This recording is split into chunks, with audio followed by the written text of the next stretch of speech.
Welcome back to ಗಾಯಿ nutrition kitchen. ಇನ್ನು ಯಾರೆಲ್ಲ ನನ್ನ ಚಾನಲನ್ನು ಸಬ್ಸ್ಕ್ರೈಬ್ ಮಾಡ್ಕೊಂಡಿಲ್ಲ ದಯವಿಟ್ಟು ಸಬ್ಸ್ಕ್ರೈಬ್ ಮಾಡ್ಕೊಳ್ಳಿ. ಹಾಗೆ ಪಕ್ಕದಲ್ಲಿರುವ ಬೆಲ್ ಬಟನನ್ನು ಪ್ರೆಸ್ ಮಾಡಿ ನನ್ನ ಹೊಸ ವಿಡಿಯೋಗಳನ್ನು ನೋಡಬಹುದು. ಇವತ್ತಿನ ವಿಡಿಯೋದಲ್ಲಿ ನಾನು ಪೈನಾಪಲ್ ಹಣ್ಣಿನ ಪ್ರಯೋಜನಗಳ ಬಗ್ಗೆ ಮಾತಾಡ್ತಾ ಇದ್ದೀನಿ. ಇದು ಫಸ್ಟು ಹೊಟ್ಟೆಯ ಸಮಸ್ಯೆಗಳನ್ನು ಕಡಿಮೆ ಮಾಡುತ್ತದೆ. ಹಾಗೆಯೇ ತೂಕದ ಇಳಿಕೆಗೂ ಕೂಡ ತುಂಬಾ ಸಹಾಯ ಮಾಡುತ್ತದೆ.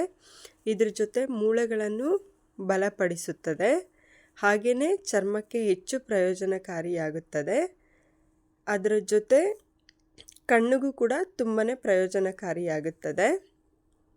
ಹಾಗೆಯೇ ಬೇಸಿಗೆಯಲ್ಲಿ ನಮ್ಮ ದೇಹದಲ್ಲಿ ನೀರಿನ ಕೊರತೆ ಹೆಚ್ಚಾಗಿ ನಿರ್ಜಲೀಕರಣದ ಸಮಸ್ಯೆ ಕೂಡ ಎದುರಿಸಬೇಕಾಗುತ್ತದೆ. ಅಂತಹ ಸಮಯದಲ್ಲಿ ಪೈನಾಪಲ್ ಹಣ್ಣಿನ ರಸವನ್ನು ಕುಡಿಯೋದ್ರಿಂದ ಒಳ್ಳೆಯದು. ಹಾಗೆಯೇ ಮಕ್ಕಳಿಗೆ ವಾರಕ್ಕೆ 2 ರಿಂದ 3 ಬಾರಿ ಹಣ್ಣನ್ನು ಅಥವಾ ಹಣ್ಣಿನ ರಸವನ್ನು ಕೊಡೋದ್ರಿಂದ ಮಕ್ಕಳಿಗೆ ಹೊಟ್ಟೆ ಹಸಿವು ತುಂಬಾ ಹೆಚ್ಚಾಗುತ್ತದೆ. ಈ ವಿಡಿಯೋ ನಿಮಗೆ ಇಷ್ಟ ಆಗಿದರೆ ಫ್ರೆಂಡ್ಸ್ ಲೈಕ್ ಮಾಡಿ, ಶೇರ್ ಮಾಡಿ, ಕಮೆಂಟ್ ಮಾಡಿ. ಇನ್ನು ಯಾರೆಲ್ಲ ನನ್ನ ಚಾನಲನ್ನು ಸಬ್ಸ್ಕ್ರೈಬ್ ಆಗಿಲ್ಲ ದಯವಿಟ್ಟು ಸಬ್ಸ್ಕ್ರೈಬ್ ಮಾಡ್ಕೊಳ್ಳಿ. Thank you for watching this video.